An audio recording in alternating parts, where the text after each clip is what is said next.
बहुत समय पहले की बात है। किसी गांव में एक गरीब ब्राह्मण रहता था। एक दिन उस ब्राह्मण के घर कुछ अतिथि आए। ब्राह्मण की स्थिति इतनी खराब थी कि उन अतिथियों को खिलाने के लिए घर में अनाज तक नहीं था। इस स्थिति को लेकर ही ब्राह्मण और उसकी पत्नी के बीच थोड़ी कहासुनी होने लगती है। ब्राह्मणी कहती है, तुम्हें पेट भरने योग्य अनाज कमाना भी नहीं आता है। इसी का नतीजा है कि आज घर में अतिथि आ खड़े हुए हैं और हमारे पास उन्हें खिलाने के लिए कुछ भी नहीं है। इस पर ब्राह्मण अपनी पत्नी से कहता है, कल कर्क संक्रांति है, मैं कल भिक्षा लेने के लिए दूसरे गांव जाऊंगा। वहां एक ब्राह्मण ने मुझे आमंत्रित किया है। वह सूर्य देव की तृप्ति के लिए कुछ दान देना चाहता है।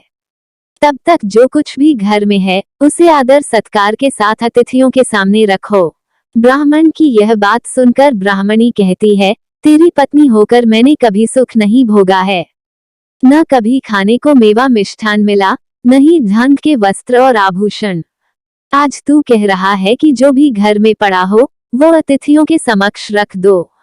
जब कुछ है ही नहीं तो मैं उनके सामने क्या रख दूं?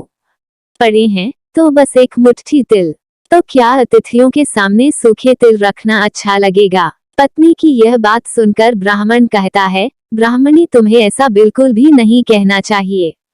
कारण यह है कि इच्छा के अनुसार किसी भी मनुष्य को धन की प्राप्ति नहीं होती है। जरूरी है तो पेट भरना, और पेट भरने योग्य अनाज तो मैं ले ही आता हूँ।